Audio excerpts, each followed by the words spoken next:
So I've come to the Cremerie de glacier d'Argentiere. I came here on a bit of a hunch really. If any of you ice climb, you'll be familiar with La Cremerie as basically the only reliable valley ice in Chamonix. I've never thought to come here in summer before. So I figured where there's ice, there's water, right? And of course, there is. So I thought I'd come check out and see if there's any plunge pools that are actually swimmable, or at the very least plungeable. I've had my eye on a couple of spots a bit further down in the main river. But first I'll come here to the actual route of the Cremerie. So this is the grade 2 ice fall in winter. It forms a lovely little natural shower in summer. So first of all, I'm going to enjoy the shower.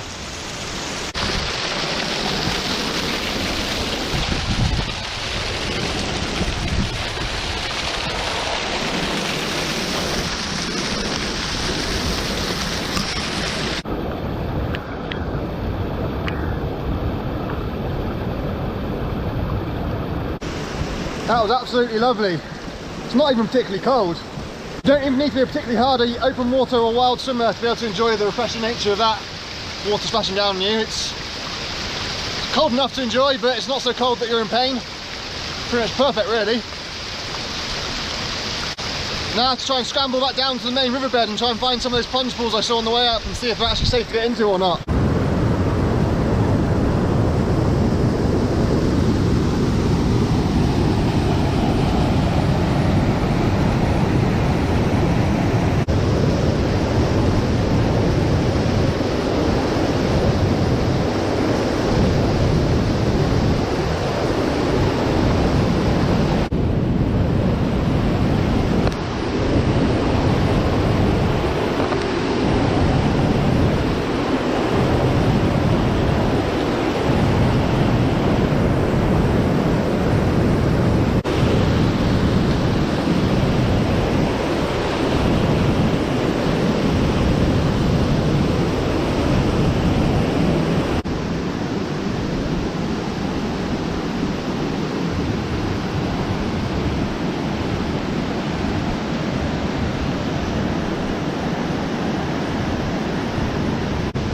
So that up there is the ice fall of Moby Dick, or rather in winter it's the ice fall of Moby Dick.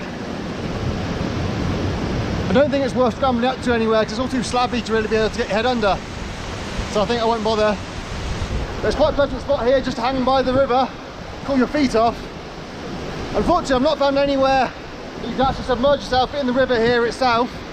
Anywhere where it's safe to actually get in, the water's only ankle to knee deep at most. The plunge pools are all a bit further downstream, which I'll check out on my way back out.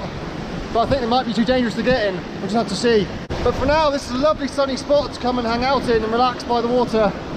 You get a nice cooling breeze off the water, but you can also bask in the sun on these rocks as well. Plus, it's just a lovely place to explore in summer. I've never been up here in summer, so this is all new to me.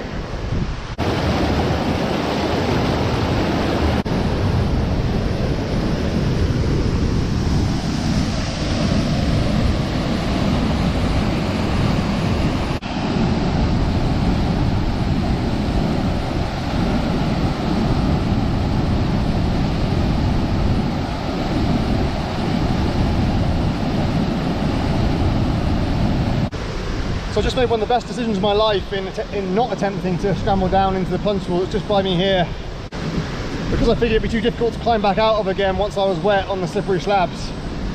But just a matter of seconds later, the water level's absolutely shot up, and if I was still down there now, I'd be dead.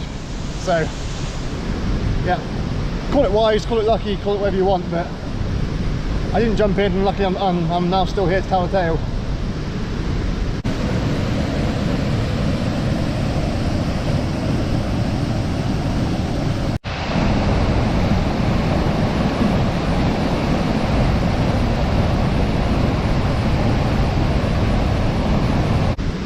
I think you'd be in danger even if you're on that wire bridge that I was crossing earlier, because now that the water's risen, you're only 6 inches above the water on the low point of that bridge, and it's probably gone up by more than a foot, so you'd definitely be taken out if you hadn't seen the water coming.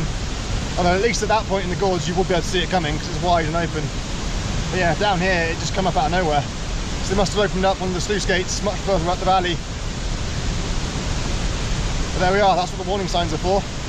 And unlike at the tour where you get a good half an hour's warning, visual warning as it were, here minutes, seconds maybe.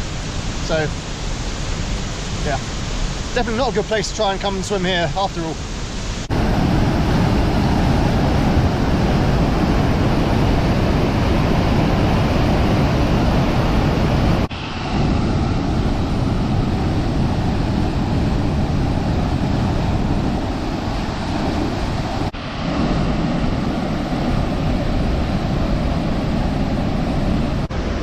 So it's quite a humbling experience. I was aware of the risks, and obviously I've risk assessed myself, and ultimately I made the right decision anyway. If on another day I had made the wrong decision, which is quite unlikely because I'm quite risk averse, then disaster could have struck.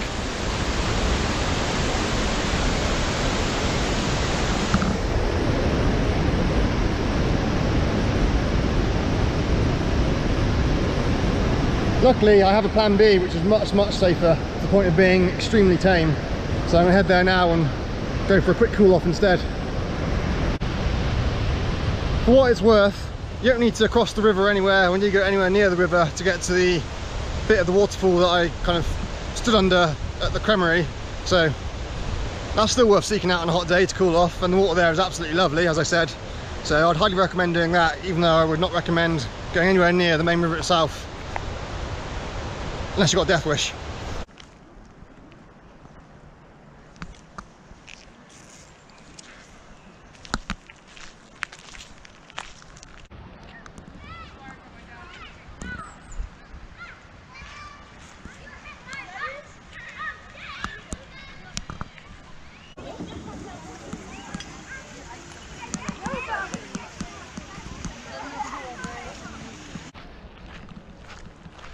So my plan B has failed as well. It's been so hot and dry, that little pond in the woods here has virtually dried up. I've been there before when it's been over knee deep, so you could easily lie down in it, but now it's ankle deep and it's mostly just mud and probably child's urine. So yeah, all in all, complete failure today.